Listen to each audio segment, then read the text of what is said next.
उपदृष्टानुमंता चा भर्ता भोक्ता महेश्वरः परमात्मेच्चापिक्तो देहे अस्मिन् पुरुषः परः।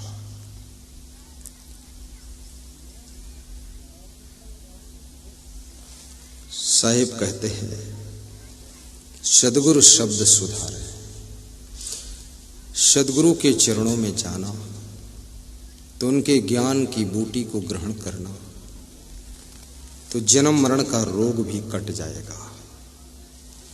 जो दुख द्वंद्व है ये भी दूर हो जाएगा। दुख द्वंद्व, दुखेश अनुद्विग्न मनः सुखेश विगत अस्पृहा वीतराग भय क्रोधा स्थित धी मुनि उच्यते प्रजहात यदा कामान सर्वान् पार्थ मनोगतान् आत्मनेयो आत्मना तुष्टा स्थित प्रज्ञा तदा उच्यते। यह सर्वत्र अनविस्नेहा तत तत प्राप्य शुभा शुभम न अभिनंदति न द्वेष्टि तस्य प्रज्ञा प्रतिष्ठिता। तानि सर्वाणि संयम युक्त आसीत मत्परः वसे ही यस्य इंद्रियाणि तस्य प्रज्ञा प्रतिष्ठिता। यदा संहर्ते चयम कूर्मो अंगानि सर्वसा इंद्रियाणि इंद्रियार्थेभ्यः तस्य प्रज्ञा प्रतिष्ठिता। ध्यायतो विषयान् पुंसा संगते स्पजायते संगात् संजायते कामः कामात् क्रोधो विजायते क्रोधात् भवः सम्मोहः सम्मोहात् स्मृति विभ्रमा स्मृति भ्रंशात् बुद्धिनाशो बुद्धिनाशात् प्रणश्यति। क्या अर्थ है इन श्लोकों का? दुख के आने पर भी जो दुखी ना हो, साधवियों को भी हम धन्यवाद देते हैं। उनका नाम नहीं लिया, मन में सोचती होंगी हम इतना आपसे प्रेम भाव रखते हैं, हमें नदारत कर दिया गुरु जी। सब साधवियों को भी साहिब बंदगी है। दुख आने पर भी जो उद्विग्न नहीं होता, दुखी नहीं होता है, ये बहुत बड़ी साधना है। दुख आया है लेकिन तुम दुखी नहीं हो रहे हो। घर में कोई दुख होता है लेकिन घर के सभी सदस्यों को बराबर दुख नहीं लगता। दीवार गिर गई, घर की दीवार गिर गई, लेकिन सब बराबर दुखी नहीं है।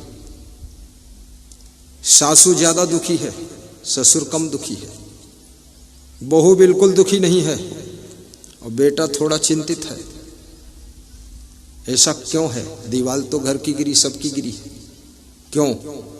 जिनके पास में जितने परसेंट विवेक है उतने परसेंट दुख कम होता है, और जिनके पास विवेक बिल्कुल नहीं है उनको दुख बहुत होता है। इसलिए विवेक को पैदा कीजिए। बिन विवेक कोई ना सुखी, बिना किए संतोष।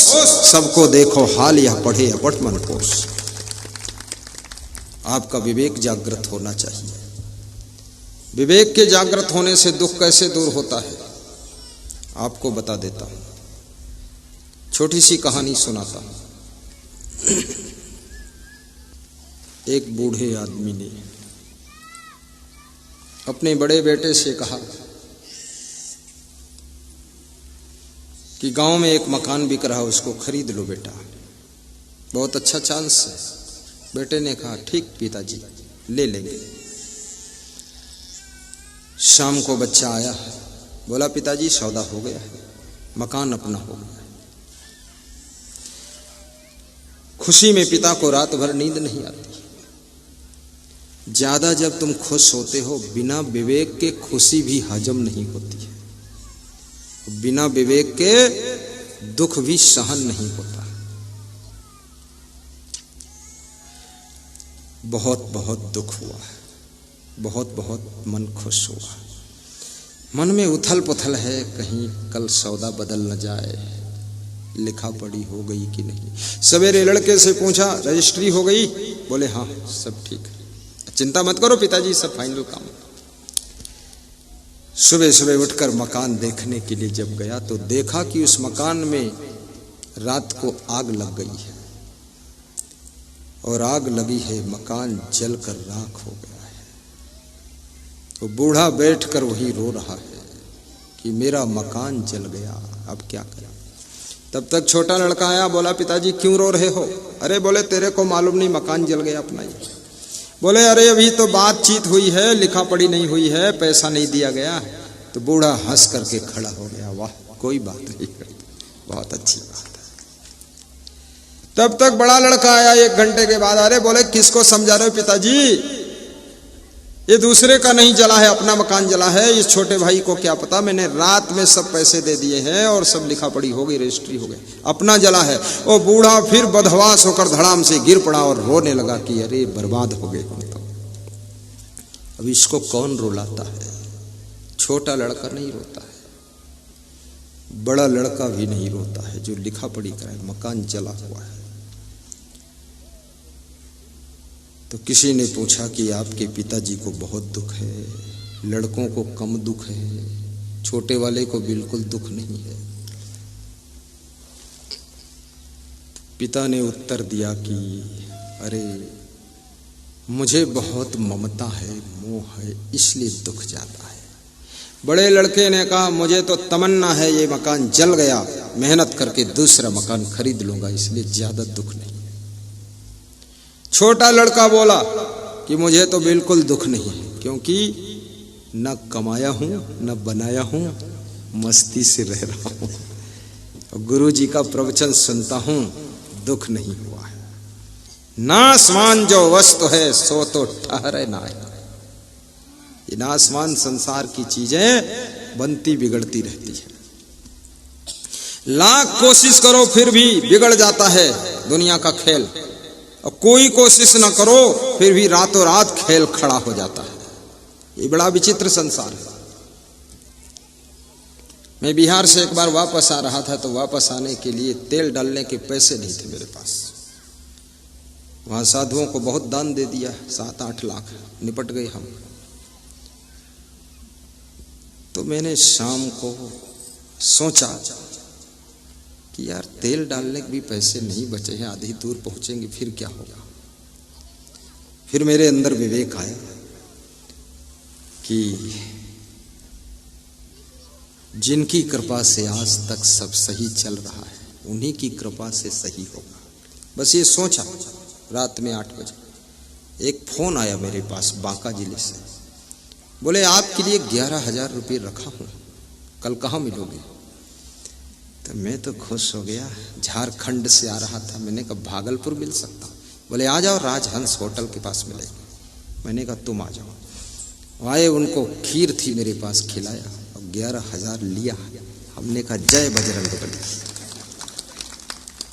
सब लफड़ा खत्म, बहुत बढ़िया हो गया काम। बस तब तेल भी सस्ता था, 10-15 साल पहले, उसमें काम चल गया। गाड़ियां भी नहीं थी ज्यादा हमारे पास, 1 ही 2 गाड़ी थी। बड़े खुश हुए हम।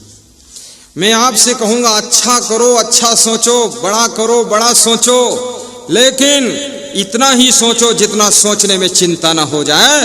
फिर तो जो भी खेल है वो तुम्हारी प्रारब्ध भी पूरा करेगी। तुम ज्यादा चिंता मत करो। मैं जब पैदल चलता था तो मोटरसाइकिल लोगों की देखता था, सोचता था क्या कभी मेरे पास भी होगी ये।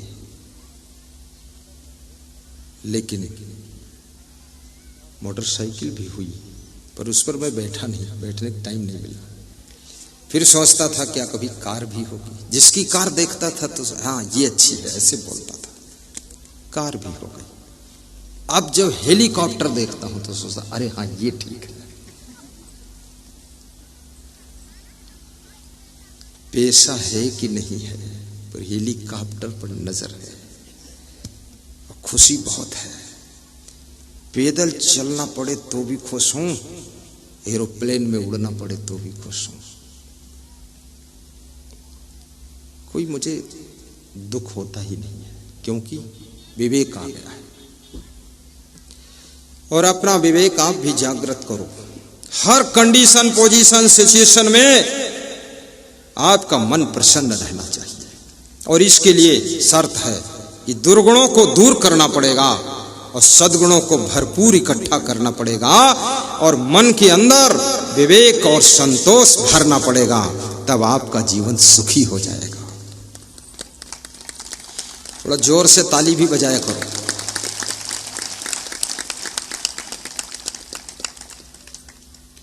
विशाल देव का वचन है कि बिन विवेक कोई ना सुखी, बिना किए संतोष। सबको देखो हाल, यह पढ़े अपढ़ मन कोश।